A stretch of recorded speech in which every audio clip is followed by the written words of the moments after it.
অবশ্যই আমি বলবো যে ভালো ছিল। একটা আমি নতুন একটা এক্সপেরিয়েন্স আমার হলো এই ধরনের জার্নি বা এই ধরনের একটা মুভির জার্নি আমি অনেক দিন দেখি না। এটা টোটালি একটা অ্যাকশন ঘরানার মুভি এবং একটা অন্যরকম একটা এলাকার একটা প্রেক্ষাপট নিয়ে সিন্ডিকেট নিয়ে। সো এই বিষয়টাকে খুব চমৎকারভাবে আমাদের ডিরেক্টর সাইফ চন্দন উনি খুব চমৎকারভাবে প্রেজেন্ট করেছে।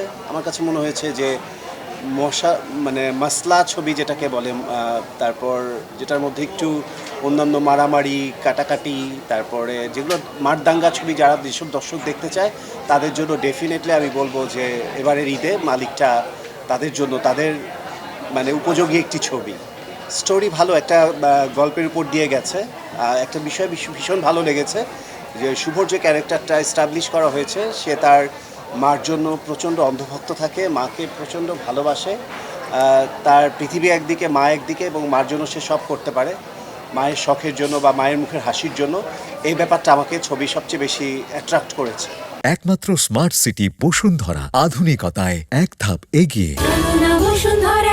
আচ্ছা, ছবি আসলে ছবির মতো চলবে। ছবি হলো বিনোদনের জায়গা এবং ছবি থেকে আমরা অবশ্যই শিখবো, কিন্তু আসলে আমরা সব কিছু শেখার জন্য হলেই কেন আসতে হবে বা সিনেমাই কেন আমাদের সব কিছু শেখাবে?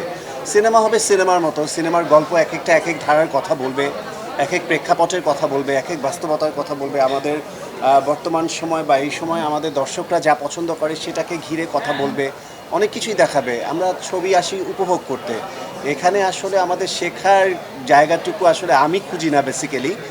আর কিছু কিছু মেসেজ তো থাকেই, আর যেই মেসেজগুলো প্রভাব পড়ে পজিটিভলি সেটাকে ডেফিনেটলি আমরা সবাই গ্রহণ করি, কিন্তু নেগেটিভ কোনো বিষয় থাকলে তো ডেফিনেটলি ওটা দর্শক নিজেরাই রিজেক্ট করে, আমার তো আলাদা করে বলার কিছু নেই। কেমিস্ট্রি ভালো ছিল, শুভ আর মিম বরাবরই পরীক্ষিত। এই জুটির এর আগেও ছবি ছিল, সো এই জুটি আবার দীর্ঘদিন পর কাজ করেছে।